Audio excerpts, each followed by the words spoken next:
The key to development on the African continent and the foundation of its industrialization and modernization is energy.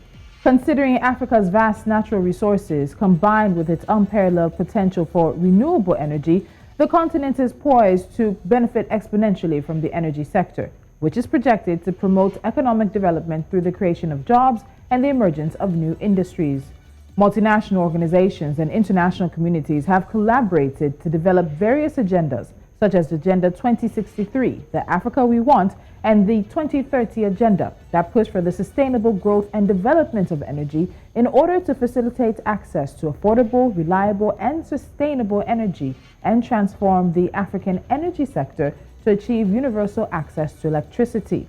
And right front and center in all of this is the continent's crude oil and gas sector. Today, we're looking at Africa's oil and gas prospects in 2022.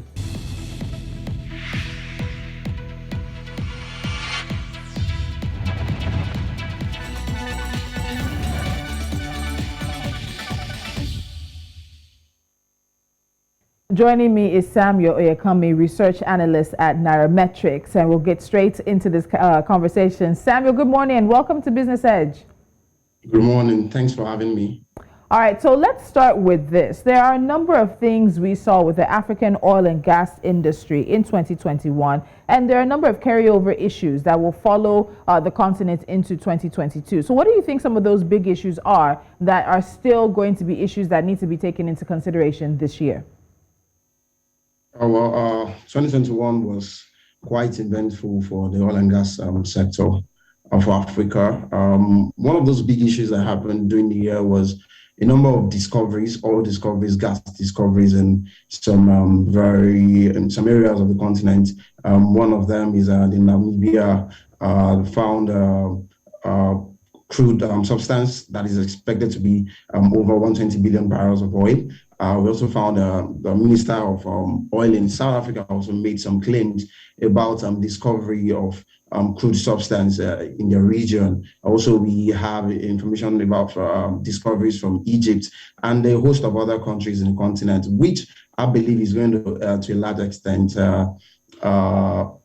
carry us into the new year, attracting massive investment in the continent.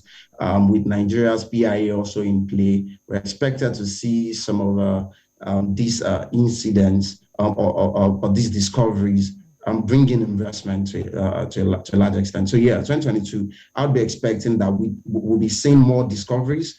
A lot of these multinationals are trying to explore as much as they can on the African continent, believing that we still have quite a number of areas that are still not being scouted as much. So right now we probably account for a little over 9% of global crude output. So a lot of these multinationals believe they can be more from the African continent. And if we are able to attract this investment, more multinationals coming into the continent, I think that would be a good one for us. And then if we're able to solve some of this loopholes, terrorist attack, insurgencies in some areas of the continent, that would also go a long way in determining what 2022 is going to be like for the oil and gas sector. All right, so I like that you brought in the multinationals, because what we know at the end of the day is there are many things that concern the crude, the oil and gas sector, I beg your pardon, that African economies really don't control. There's a lot we can, but there's a lot more that happens sort of outside of our field of control. When you look at some of the global issues that were affecting the oil and gas sector internationally in 2021, what of those issues do you think are carrying over also into 2022 that will be issues that affect us here on the continent? Okay, so one of the most important factor for oil-producing nations in Africa is crude oil price. So we do not have power over crude oil price, and that's because of the proportion of global crude produce that we actually do contribute on the global space. So yeah, we do not control price. To an extent, we do not control supply, because even as of right now, most African nations are still struggling to meet up with their own production quota. So we'll be seeing that going forward still. I don't see that changing in the shortest time, fortunately.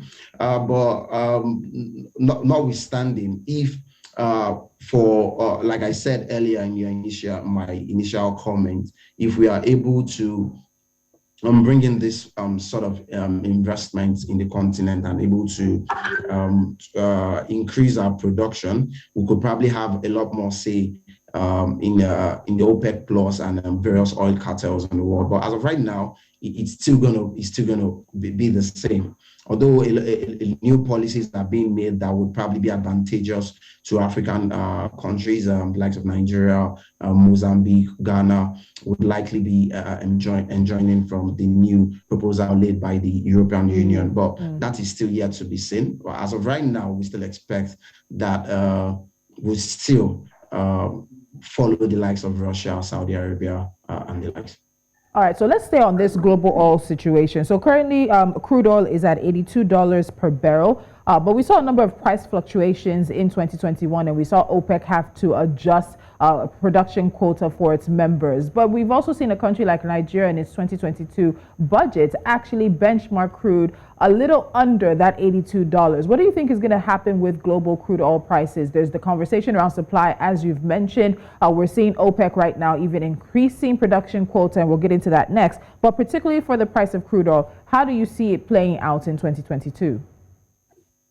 Okay, so the price of crude is quite volatile, with a number of world power trying to control the prices to favor them. See the likes of US at some point last year announcing that they'll be releasing from the special reserve in order to pump supply in a bid to reduce the price. And we also see COVID-19 and various variants of the COVID disease affecting the market, and various other policies which made us see some sinusoidal movement in the price of crude.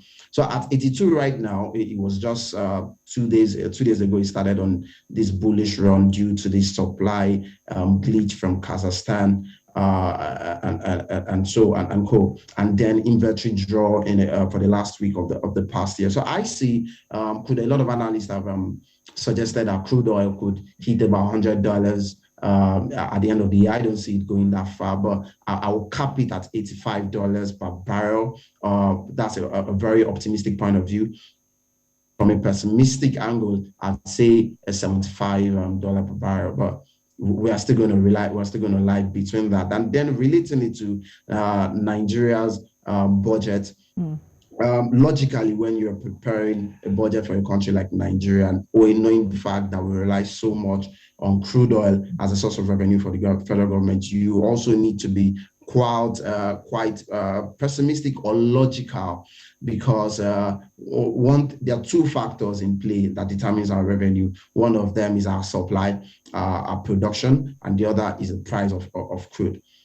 We do not so much control the price of crude, and even the supply right now, despite the fact that OPEC Plus is still wishes to increase our output, we are still not able to even meet these targets. In the past 2-3 months, we fell down the list on the barrel behind Libya for monthly production, oil production. That tells you a lot that it's only logical for the federal government to be quite logical in making targets, reasonable targets. And let's talk about that OPEC plus production quota now. So they've agreed to increase about 400,000 barrels per day. And as you noted, a number of African countries have struggled to even meet previous quotas. We know that sometime in third to fourth quarter of last year, Nigeria actually requested an increase in their production outputs, but they had not met the previous production quota. So how do you think this particular increase right now in the quotas is going to play out? Is this going to in any way benefit African countries who are still struggling to meet previous quotas, or is OPEC Plus going to move forward and give those extra barrels to the countries that they know can increase their production outputs? Based on the initial plan, the plan was to, by the third quarter of 2021, OPEC Plus had a plan to gradually increase production quota, and they're just working in line based on that agreement in that particular meeting. So increasing crude production is quite fine, especially the fact that major oil producing countries actually want increase, because it means more money for them, the likes of Saudi Arabia, Russia, who actually have the capacity to produce as much as they can, meaning that when they increase this quota, it's going to benefit them. So of course, they would also be at the front line of countries who would be suggesting to the OPEC Plus, pressuring them to ease this production. Now, for African countries, well, unfortunately, it could be counterproductive for us, because what supply does in the short term, increase in supply, what it does in the short term is it reduces the price of crude at the short term. So immediately there is more crude in the global market, we see the price trickle down. And when it does trickle down, because we are not even able to increase our output, we are only now relying on the price of crude, global crude, which at that point had gone down. Unfortunately, would mean decline in our revenue. But then, being an optimist for the African crude oil and gas sector, we were expecting to see a massive improvement in the sector this year. Hopefully, all fingers crossed. And if that happens, we could be seeing an increase in our own production quota from the African continent, and that could in essence be good news for us. All right. So you're ending on an optimistic note for this part of the conversation, but we're going to pick up on some other things. As you mentioned earlier, let's get a bit more into the EU proposal on making natural gas a green energy, and then also look at the trend of divestments and investments that we saw on the continent this past year. So we're looking at Africa's oil and gas prospects for 2022. It's been a mixed bag for many of the countries on the continent, but there has been some positives. There were new projects and new fields discovered last year, but now the conversation is around how those projects will, of course, proceed. And we have to talk about Mozambique, we have to talk about Tanzania, and now the EU saying that natural gas is a green energy source. How will Africa benefit from that proposal? The conversation continues after this.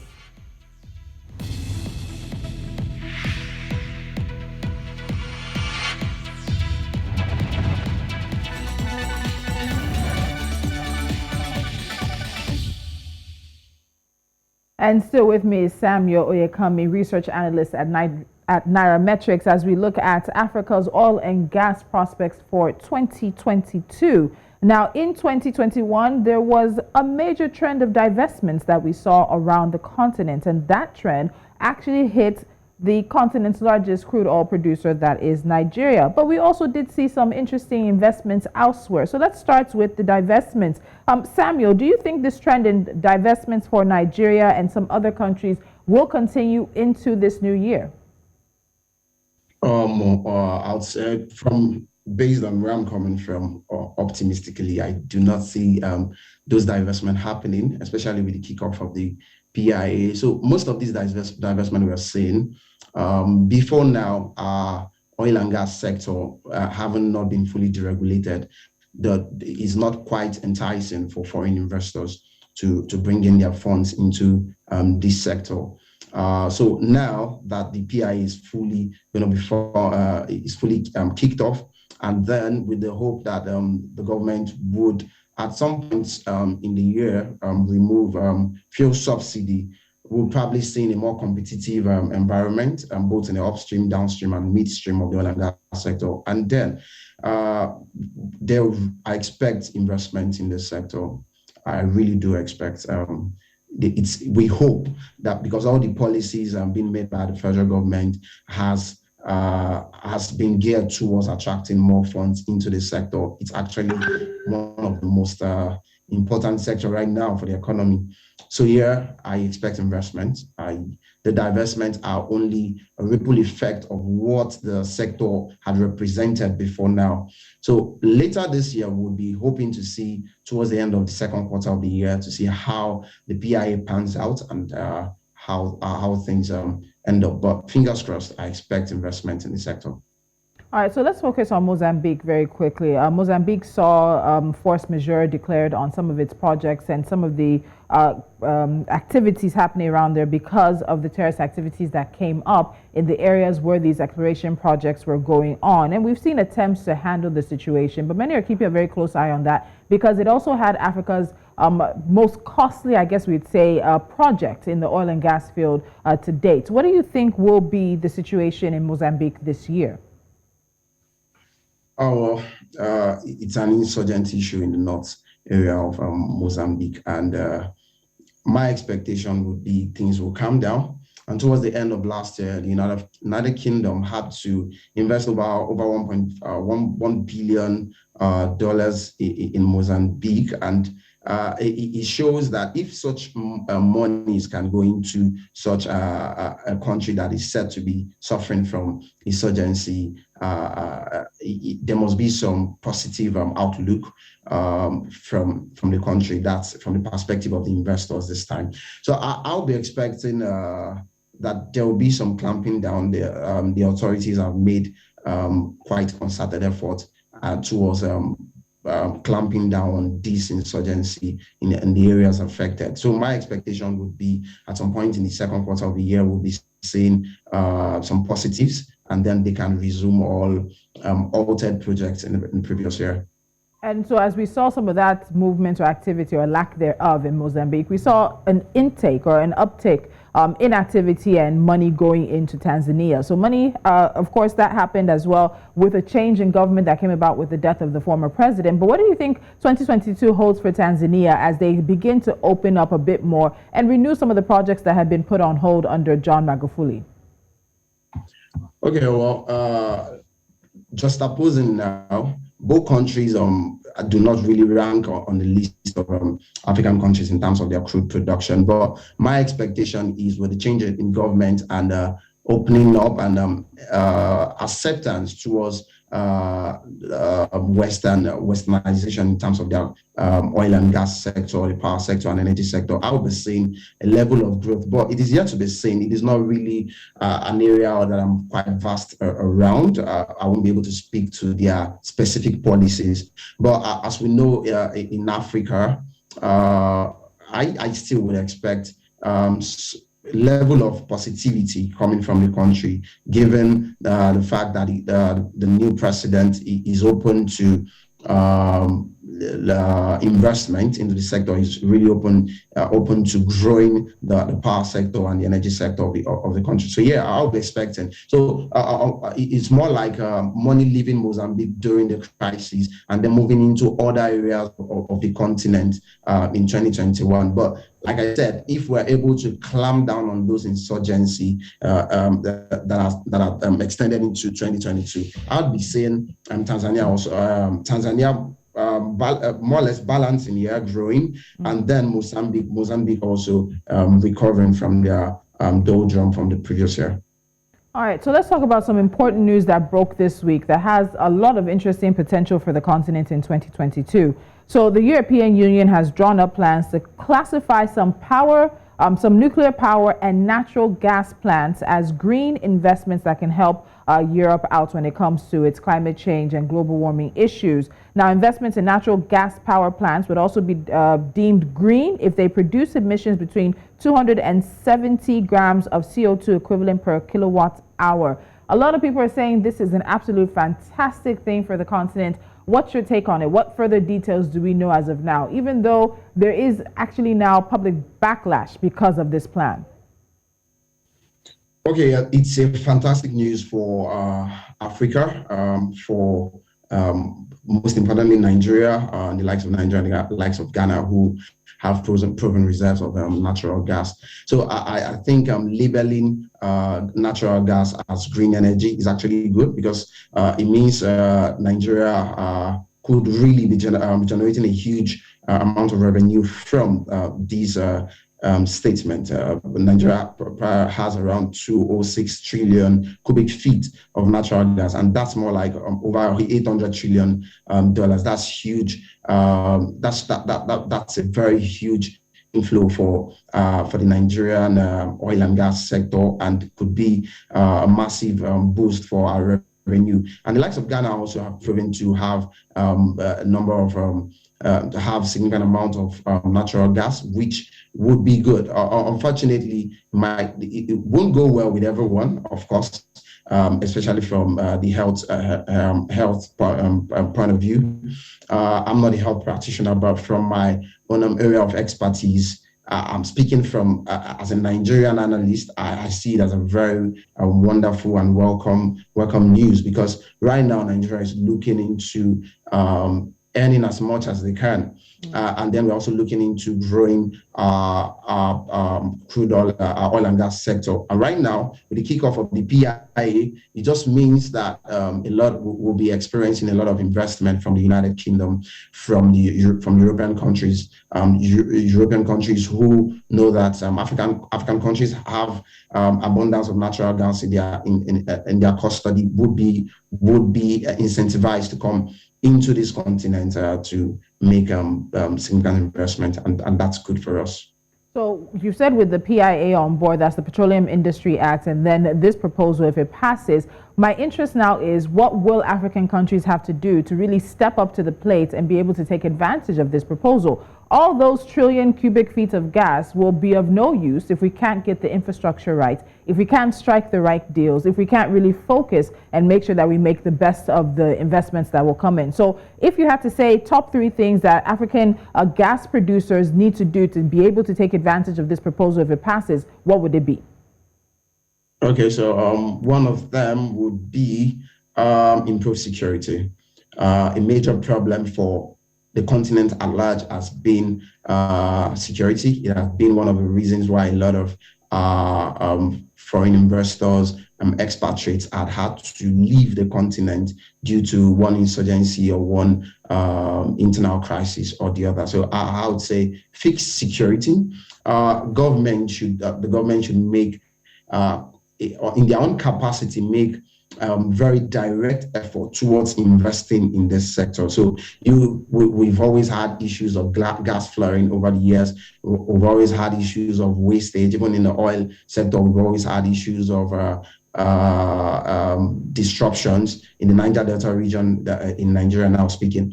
So if the government could make a concerted effort towards investing in this sector. So as a private investor, I would feel more at ease to invest in a particular sector if I see that the government also sees that there's potential in that sector. So of course, the government should try and invest in this sector. And number 3, so we also need to employ expatriates in this area. So I'm not saying they have to be foreigners this time, but we actually need to get professionals in this sector. One of the problems we have in this part of the world, and I'll be using Nigeria as an example, is the fact that a lot of people are in position where they do not have the capacity or mental power to function as much. And we actually do need this, because if we want to make as much revenue, we want this sector to grow, which would actually have a multiplying effect on other sectors of the economy. We actually need to get the right people in the right position. So if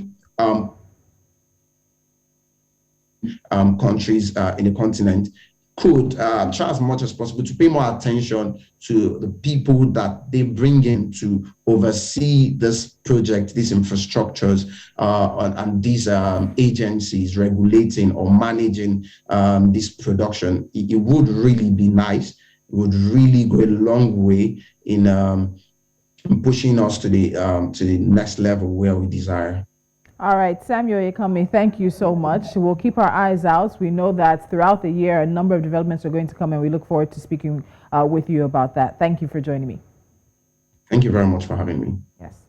And it's a lot to take on, as Samuel did mention. Sometime in later 2021, Libya actually overtook Nigeria as the continent's largest oil producer. There's also the conversation around Angola and new developments off the field of Ghana. What happens with Mozambique and Tanzania's gas projects? There is a lot to focus on for the new year when it comes to oil and gas prospects on the continent, and we will be watching how those play out. You're watching Business Edge. Up next is NC4 to watch.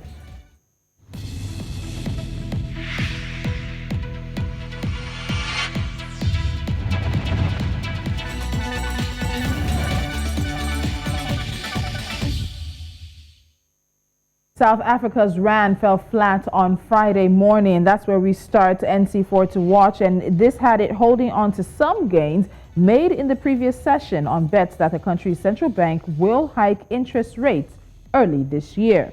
Number 2, we have Zimbabwe working to significantly reduce the annual cooking oil import bill of around $200 million by promoting increased production of oil seeds for local production of the commodity. Lands, Agriculture, Water, Fisheries, and Rural Development Minister Anxious Masuka said Zimbabwe was importing about 55 to 65,000 tons of crude sunflower oil from South Africa every year, which is then used to produce cooking oil locals. Global oil prices are poised for a third week to gain as the market tightened due to supply constraints across OPEC Plus members following civil unrest. Futures in New York rose to trade near $80 a barrel after climbing about 6% over the past 4 sessions. Kyrgyzstan's biggest oil producer has altered outputs at the giant Tengiz field following protests in the country, while Libyan production has also been crimped.